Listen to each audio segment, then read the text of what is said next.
ಸಾಗರ ತಾಲೂಕಿನ ಕರೂರು ಹೋಬಳಿಯ ಆ ದ್ವೀಪ ಭಾಗದಲ್ಲಿ ಒಂದು ಪ್ರತಿಭಟನೆ ನಡೆದಿದೆ.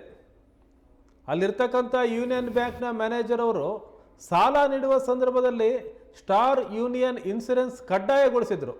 ಹಾಗಾಗಿ 76 ರೈತರು 52,36,000 ರೂಪಾಯಿ ಪ್ರೀಮಿಯಂ ಕಟ್ಟಿದ್ರು. ಕಡ್ಡಾಯಗೊಳಿಸಿದ್ದು ರೈತರನ್ನು ಇಕ್ಕಟ್ಟಿಗೆ ಸಿಲುಕಿಸಿತ್ತು. ಒಂದು ತಿಂಗಳ ಹಿಂದೆ ಬ್ಯಾಂಕ್ ಮುಂಭಾಗದಲ್ಲಿ ಪ್ರತಿಭಟನೆ ನಡೆಸಿದ್ರು. ಇತ್ಯರ್ಥಕ್ಕೆ 1 ತಿಂಗಳ ಕಾಲಾವಧಿಯನ್ನು ಸಹ ಕೊಡಲಾಗಿತ್ತು. ಇಂದು ಜಿಲ್ಲಾ manager K A Murali, insurance ವಿಭಾಗದ ತಾಹಿರ್ ಮತ್ತು ವೀರಣ್ಣ ಅವರು ಆಗಮಿಸಿ ರೈತರ ಜೊತೆ 3 ಗಂಟೆ ಕಾಲ ಸಮಾಲೋಚನೆ ನಡೆಸಿ ಅಂತಿಮವಾಗಿ 22 ಲಕ್ಷ ರೂಪಾಯಿ ಹಣವನ್ನು ಮರುಪಾವತಿಗೆ ಒಪ್ಪಿಗೆ ಕೊಟ್ಟಿದ್ದಾರೆ. 1 ತಿಂಗಳ ಒಳಗೆ ರೈತರ ಖಾತೆಗೆ ಜಮಾ ಮಾಡೋದಾಗಿ ಲಿಖಿತ ಒಪ್ಪಿಗೆ ಪತ್ರ ಕೊಟ್ಟಿದ್ದಾರೆ. ಇದು ದ್ವೀಪದ ಜನರ ಜನಪರ ಹೋರಾಟಕ್ಕೆ ಸಿಕ್ಕಂತ ಜಯವಾಗಿದೆ. ದಾಖಲಿಸಿದ್ದೆವು. ಕಾರಣ ನಮ್ಮ ಈ ಬ್ಯಾಂಕಿನ ಮ್ಯಾನೇಜರ್ ಅವರು ರೈತರಿಗೆ ಸಾಲ ಕೊಡುವಂತಹ ಸಂದರ್ಭದಲ್ಲಿ ಸಾಲವನ್ನ ಕೊಡುವ ಹೊತ್ತಿನಲ್ಲಿ ಸ್ಟಾರ್ ಯೂನಿಯನ್ ಇನ್ಶೂರೆನ್ಸ್ ಅನ್ನ ಕಡ್ಡಾಯಗೊಳಿಸಿದ್ರು. ಭಾಗವಾಗಿ ಸರಿಸುಮಾರು 76 ಜನ ರೈತರು 52,36,000 ರೂಪಾಯಿಗಳನ್ನ ಪ್ರೀಮಿಯಂಗಳನ್ನ ಕಟ್ಟಿದ್ರು.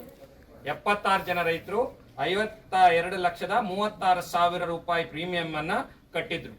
ಅದರಲ್ಲಿ 2 ಲಕ್ಷಕ್ಕೂ ಹೆಚ್ಚು ಪ್ರೀಮಿಯಂ ಇರ್ತಕ್ಕಂಥವ್ರು 2 ರೈತರು ಇದ್ರು. 1.5 ಲಕ್ಷ ರೂಪಾಯಿ ಇರ್ತಕ್ಕಂಥ ಪ್ರೀಮಿಯಂ ಇರ್ತಕ್ಕಂಥವ್ರು 3 ಜನ ರೈತರಿದ್ರು.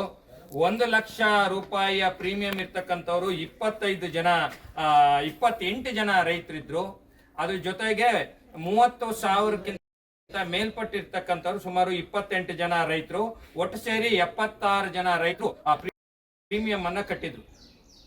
ಅದು ಬ್ಯಾಂಕಿನ ಆ ಹೊತ್ತಿನ ಮ್ಯಾನೇಜರ್, ಈಗಿರ್ತಕ್ಕಂಥ ಬೇರೆ ಬಂದಿದ್ದಾರೆ, ಆ ಹೊತ್ತಿನ ಮ್ಯಾನೇಜರ್ ಅವರು ನಮ್ಮ ರೈತರಿಗೆ ನೀವು ರೈತರ ಸಾಲ ಪಡಿಬೇಕು ಅಂತ ಹೇಳಿದ್ರೆ ನೀವು ಈ ಇನ್ಶೂರೆನ್ಸ್ ಅನ್ನ ಪಡಿಲೇಬೇಕು ಅಂತೇಳಿ ಕಡ್ಡಾಯ ಮಾಡಿದ್ರಿಂದ ನಮ್ಮ ರೈತರ ಪರಿಸ್ಥಿತಿಯನ್ನ ದುರುಪಯೋಗ ಮಾಡ್ಕೊಂಡಿದ್ದಾರೆ ಆ ಮ್ಯಾನೇಜರ್ ಅನ್ನುವಂತಹ ವಿಚಾರವನ್ನು ಇಟ್ಟುಕೊಂಡು ನಾವು ಅವತ್ತು ಪ್ರತಿಭಟನೆ ದಾಖಲಿಸಿದ್ವಿ ಮತ್ತು 1 ತಿಂಗಳ ಕಾಲಾವಧಿಯನ್ನ ಕೊಟ್ಟಿದ್ವಿ. ನೀವು 15ನೇ ತಾರೀಕಿನ ಒಳಗಡೆ ನಮ್ಗೆ ಅಂತಿಮವಾಗಿ 1 ತಿಂಗಳು ಅಂದ್ರೆ ಕಳೆದ ತಿಂಗಳ 15ರಿಂದ ಈ ತಿಂಗಳ 15ನೇ ತಾರೀಕು ಒಳಗಡೆ 1 ತಿಂಗಳ ಅವಧಿ ಕೊಟ್ಟಿದ್ವಿ. ರೀಜನಲ್ ಮ್ಯಾನೇಜರ್ ಅವರು ಸ್ಥಳಕ್ಕೆ ಬರಬೇಕು, ಸಮಸ್ಯೆಯನ್ನ ಬಗೆಹರಿಸಬೇಕು ಅನ್ನುವಂಥದ್ದು ನಮ್ಮ ಆಗ್ರಹ ಆಗಿತ್ತು. ಈಗ ಇವತ್ತು ಈ ಬ್ಯಾಂಕಿನ